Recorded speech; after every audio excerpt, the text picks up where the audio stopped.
Welcome to the Tea Huddle with Marisa and Kelly, your only source for gridiron gossip. So if you like getting updates on the love lives of NFL players, and if you like the action of the Super Bowl, then you are in the right place. Already, there's a lot of action in Vegas leading up to the Super Bowl. We have all sorts of press, some trash talking, a DUI on the Strip, and an apparent coyote attack on an unnamed player of one of the teams. So it's heating up over there. Things are getting wild. Plus, everyone is still obsessed with Taylor Swift. Considering all the backlash for showing her, these reporters really seem to love asking about her. Yeah, I saw a reporter said to Travis, I want to ask about your girl. And he said, well, that's a first. So maybe there's one reporter out there that won't do it. But he does answer every single question with a smile on his face. He doesn't seem at all to be like, oh my God, like enough with the favorite song and the new album and this. Not just him, his whole team, even the 49ers. There's really like not a lot of Taylor hating, which we love to see. Yeah, I mean, especially after the weekend she had. She had a big weekend. Yes. Prime for like eye rolling, you know, like they could have easily been like, oh, enough. But even Nick Bosa said in an interview, and we know that he has trash talked some pop star icon women before. He said something like, the more eyeballs that are on the NFL is the better for us. So like keep showing her. It's true. Nothing as odd as the embassy of Japan making a statement about how she'll be able to get to the Super Bowl in time.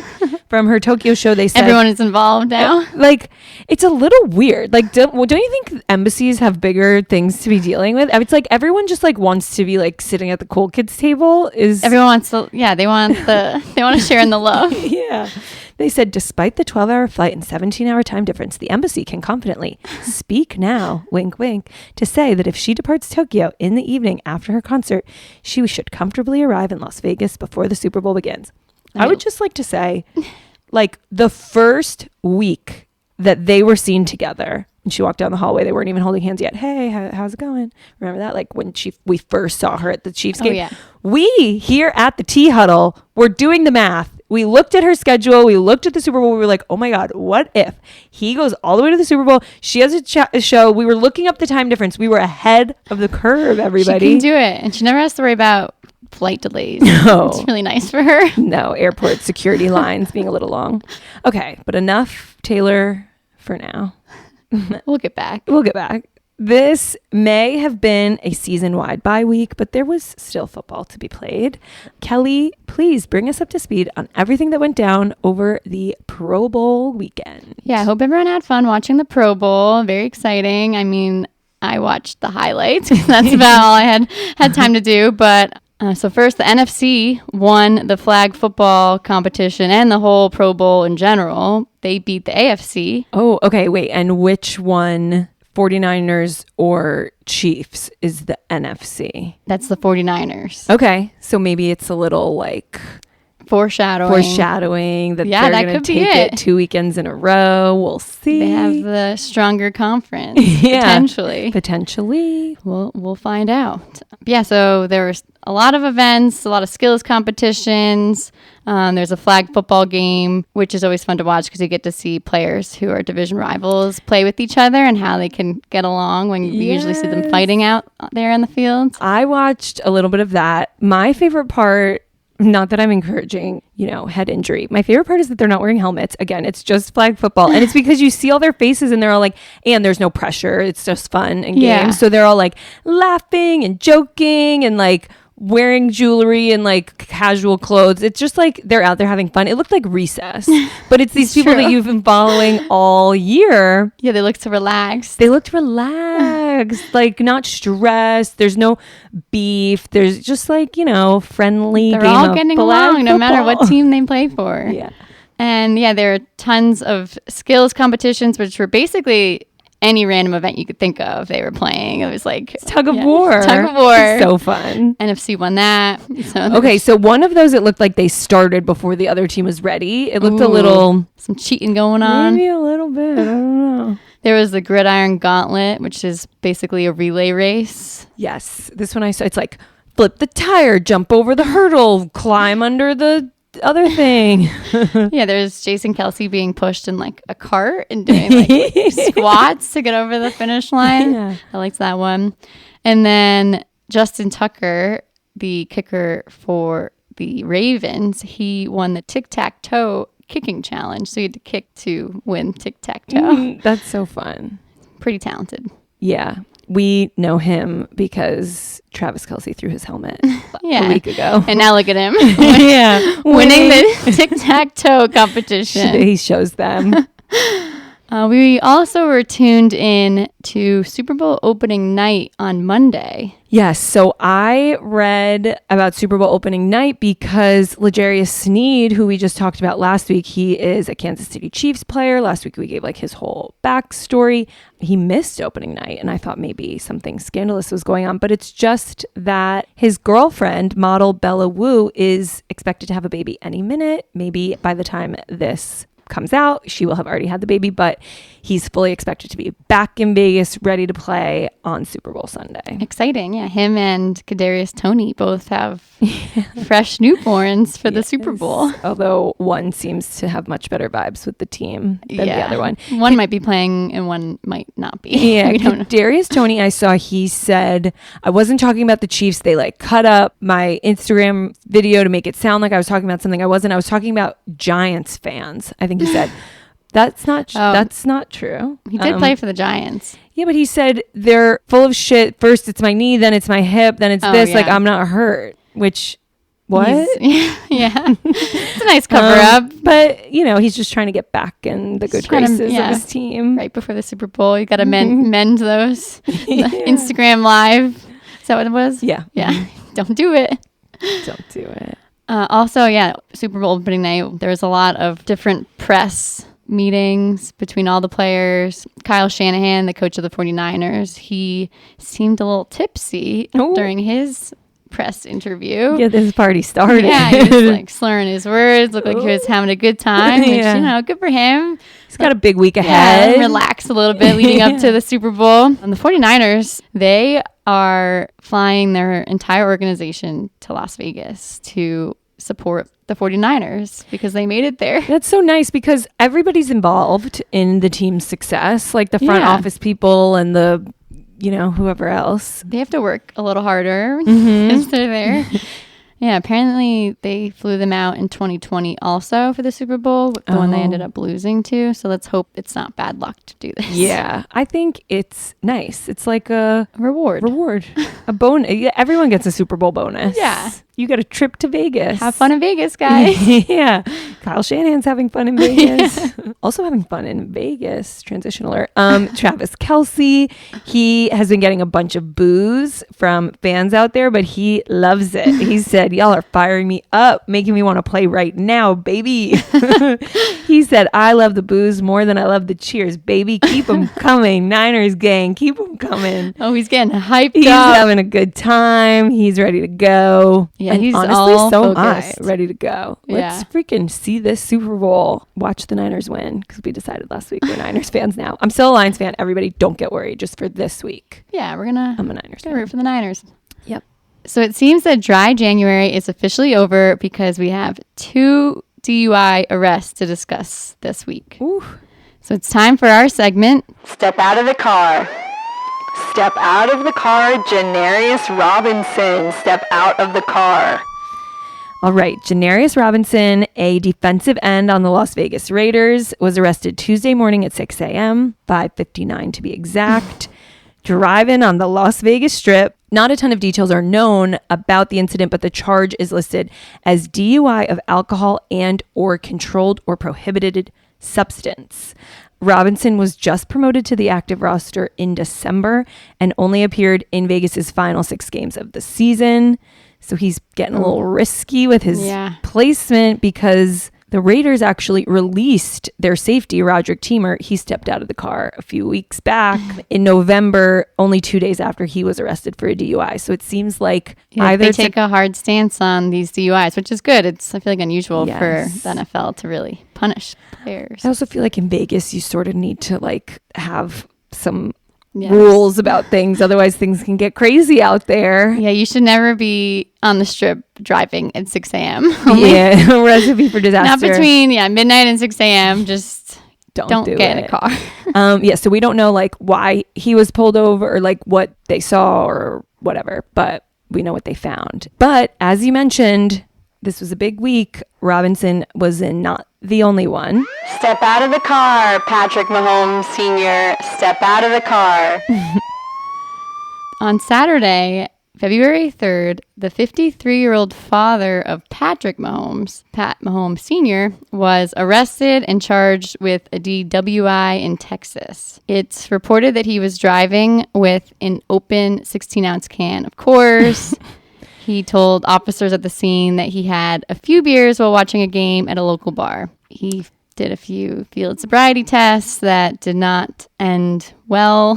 Yikes. And unfortunately for, all Mahomes' family, this is not his first arrest for DWI. He actually has, ready for this? Yeah. 6.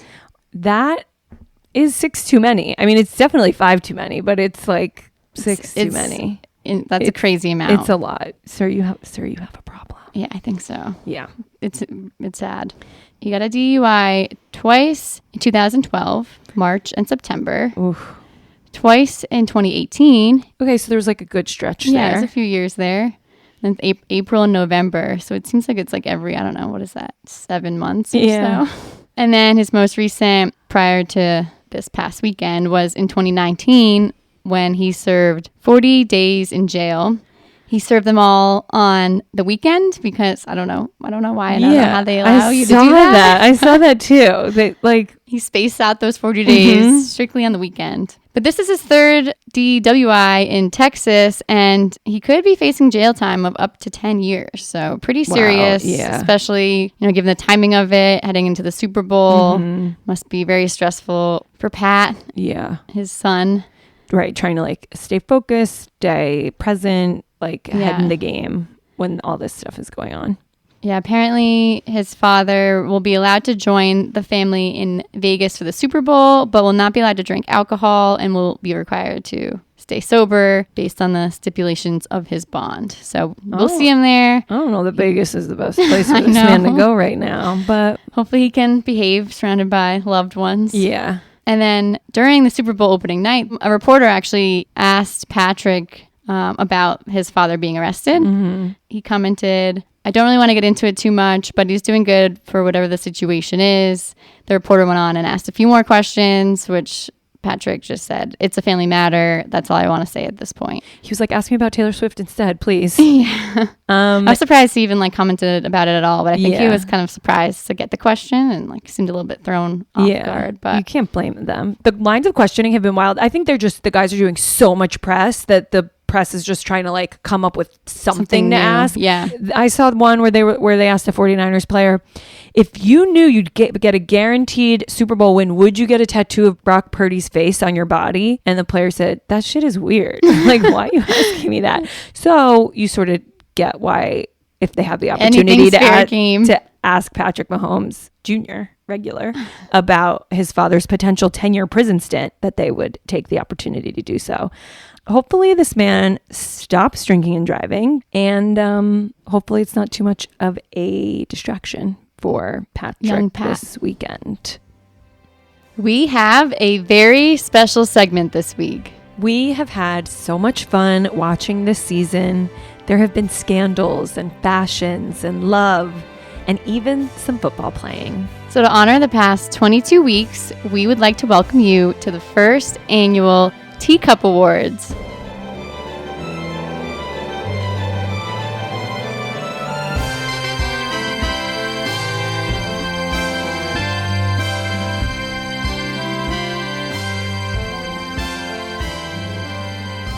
All right, Kelly, why don't you bring us to our first award? A touchdown doesn't just get you points on the scoreboard. It also gives you the opportunity to dazzle us with the unique touchdown celebration. These are the nominees for Best Selly. Selfie Backflip, Tyreek Hill. Stone Cold Steve Austin Beer Slam, Stephon Diggs. Bouquet Toss, Zay Flowers, Keg Stand, Minnesota Vikings, Roller Coaster, Miami Dolphins, and Passing Paisano Hand Motion, Tommy DeVito, and others. And the teacup goes to Keg Stand, Minnesota Vikings. NFL players have skill and style. These are the nominees for Best Drip. Debo Samuel, CeeDee Lamb, Jeremiah Owusu-Koramoah, Stephon Diggs, Miley Cyrus. Specifically her Grammys red carpet outfit, like Dolly Parton, Tina Turner inspired. Yeah, what is she doing here? Yeah, we may have mixed in just like a few random, just like things from the year, you know, things that were with us I love throughout it. the year. Yeah. Keep your eyes out, everyone. Yeah. And the teacup goes to Jeremiah Owusu-Koramoah. We had to agree with GQ on this one. They did a style award. We're not copying. We just agree. Yeah, we agree with this one. Mm-hmm. It was tough to narrow down these nominees because there are a lot of cute quarterbacks out there. Here are the nominees for the cutest quarterback, aka the sweetest boy.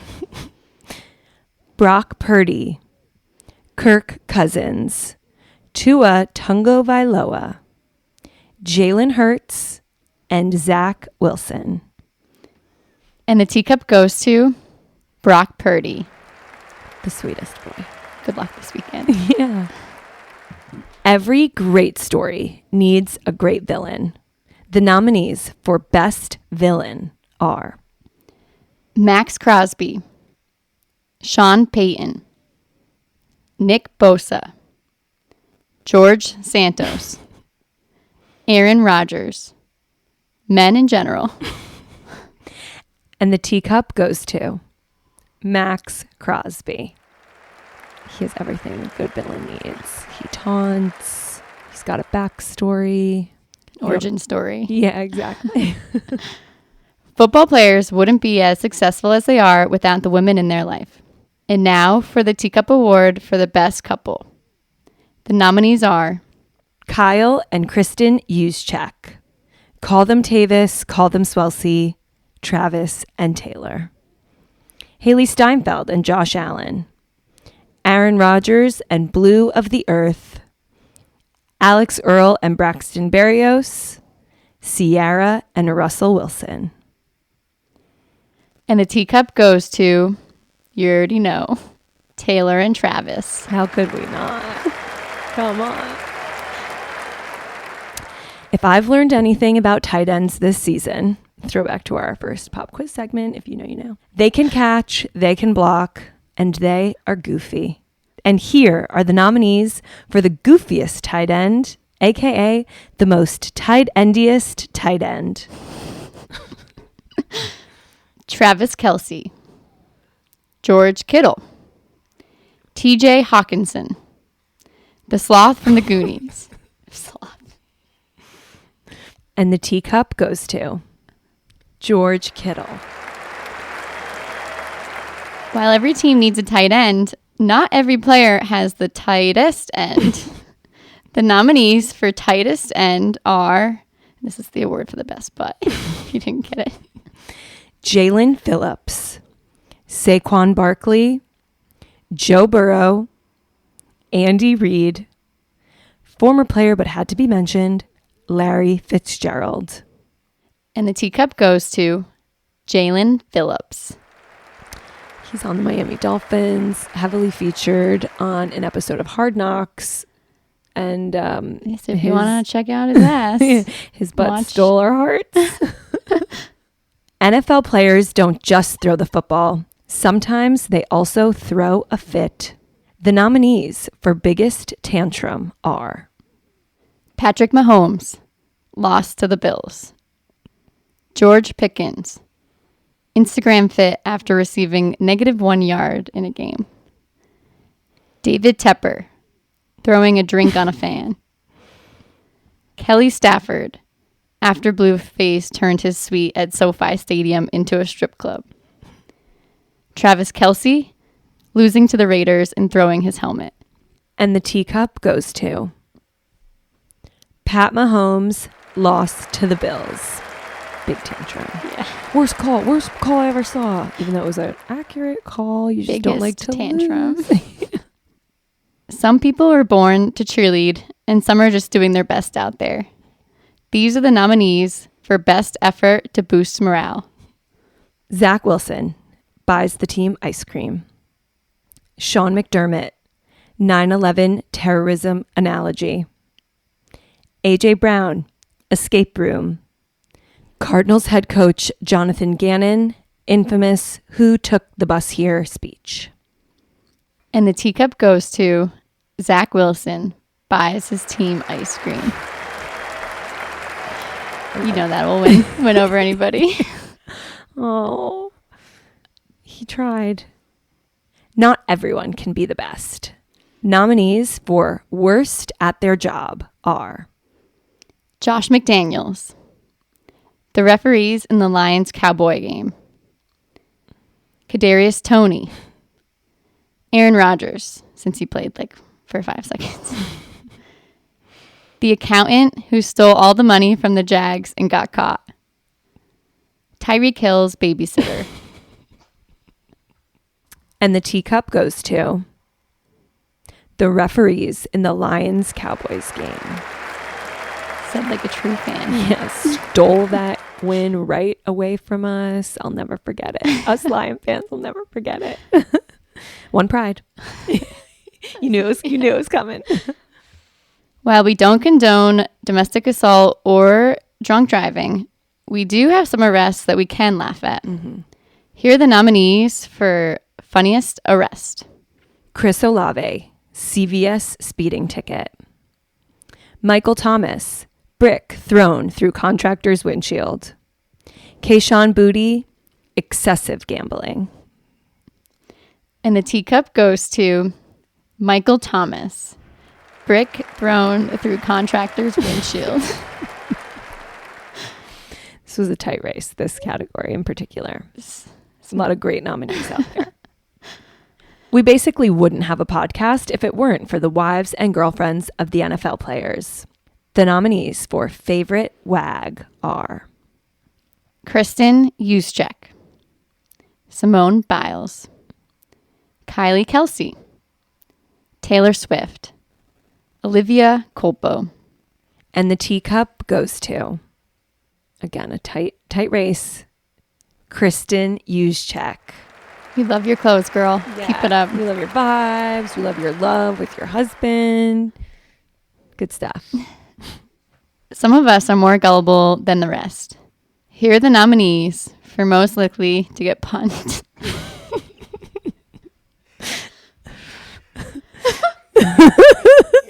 Here are the nominees for most likely to get punked by a bunch of teenagers. Deebo Samuel. And the winner is Deebo Samuel. If you missed this episode, please listen back. We cover this extensively. It's hilarious. It's pretty good. We know some of these players have pretty active love lives.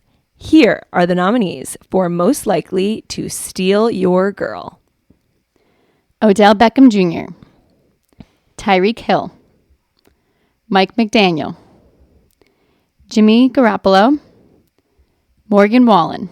If you recall the Will Levis story. And the teacup goes to Odell Beckham Jr. Kim K. Oh, proof when? They were recently seen at a party together. I mean, at the same party, not together. So we're no closer to confirmation of that, but maybe Super Bowl weekend. Ooh, I like it. It wouldn't be the NFL if there wasn't a hefty serving of beef between players, coaches, wags, and fans. These are the nominees for beefiest beef. George Kittle's shirt versus Dallas, Texas. CeeDee Lamb's mom versus Dak Prescott. Zach Wilson versus everyone. Jonathan Owens versus women of the world. Mr. Simone Biles. And the teacup goes to CeeDee Lamb's mom versus Dak Prescott. And now for our favorite award, the biggest teacup out there, most entertaining scandal. And the nominees are Jair Alexander going out for the coin toss. Croy Bierman and his crazy wife. Big Dom getting ejected from the sidelines. Blueface turning SoFi into a strip club. Tyreek Hill accidentally filing for divorce. And the final teacup goes to Blueface turning SoFi Stadium into a strip club.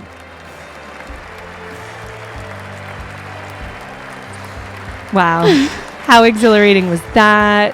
Everyone looked so great accepting their awards. We'd like to thank all the nominees, all the scandals, all the teenagers who pranked players. All the beef. Yeah. What a ride The it's drippy been. looks. Yeah. TMZ, Daily Mail, New York Post. It's Wow. been quite the season. I can't wait for the second annual Teacup Awards. See you guys in 2025. And next week. Right. Well, I guess Yeah, and next week. this is not the end of the episode.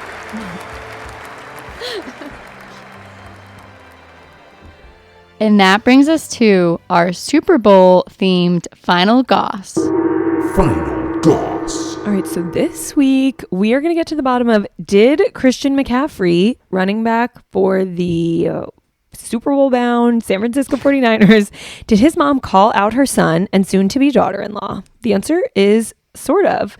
So Lisa McCaffrey, Christian McCaffrey's mom, went on a podcast this week and was talking about how she's attending the Super Bowl and said, I can assure you I won't be in a suite. She said they looked into it, but not even, in quotes, Moneybags Christian or Moneybags Olivia, referring to her soon-to-be daughter-in-law, Olivia Culpo, could afford one. So we looked into, like, how do you get tickets as a player? It's crazy. It's a racket. It's a racket. So they can buy 2, but then they can buy 13 more. So I don't know why this doesn't just say they can buy 15. If anybody knows what the difference between the first 2 and the subsequent 13 that you have the opportunity to buy, none of them are given to the player. So you worked your whole life, you made it to the Super Bowl, you have the opportunity to purchase. I wonder if you have the opportunity to buy 2. Yeah. And then you can like petition for more, but you may or may not get those. That's what I'm thinking. That makes sense. If you do it early on, or I don't know. That pay makes extra. sense. That's The article I read said you have the hypothesis. opportunity to buy 2 and then you can buy up to 13 more. I'm like, okay, so you can buy up to 15, but okay, thanks. That's what I think. Yeah, no, I like that. And they're so expensive. So none of them are comped. None of them are even discounted. The 2 plus 13 that you have the opportunity to buy are face value, which the Super Bowl, like the NFL doesn't post how much they are, but the article said like last record was $950 for the cheapest Face seat. value. Face value. And I'm sure there are a lot more than that. And Wow. so many of them are bought on like secondhand sites, StubHub. But Olivia Culpo posted a story of this podcast clip on her Instagram page and said, fake news, happy birthday, Lisa. I bought you a suite. So we looked into how much suites cost.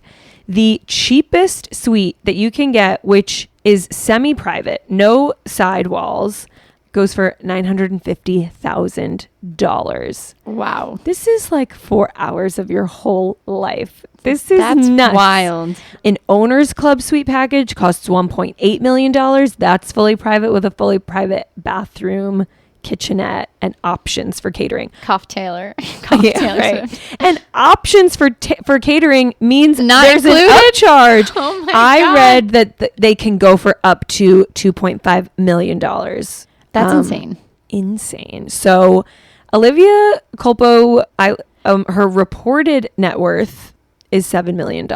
So I think she leaned on Moneybags' fiance for this one because Christian McCaffrey made $11.8 million this year. He's reported to make over $12 million next year. Still a lot to throw down. It is still a lot to throw down for one evening. And is she shading her mother-in-law to be by being like, can afford to buy these. What do you mean? I don't think they're very close. Okay. From the She's online just giving her a presence. gift. Yeah. I watched a TikTok a few months ago of Olivia Culpo talking about how she like prayed for Christian McCaffrey. She wrote a list of all the things she wanted in a partner, and she included close with his mom, and she said they're so close, and like her and Lisa are so close, and that was like one of the things that she prayed for. She also said, unrelated to anything we're talking about, in that same TikTok, that as soon as they get married, which is happening in the off season, she's going to rip out her IUD and start having babies, which is just a graphic way to phrase it. But, you know, congrats.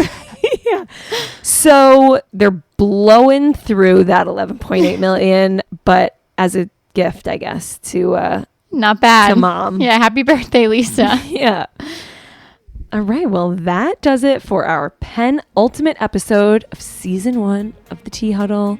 We will be back next week to cover all the goss, tea, juice from Super Bowl weekend, Good luck to both teams. but more so the 49ers. Yes. And until then, stay juicy.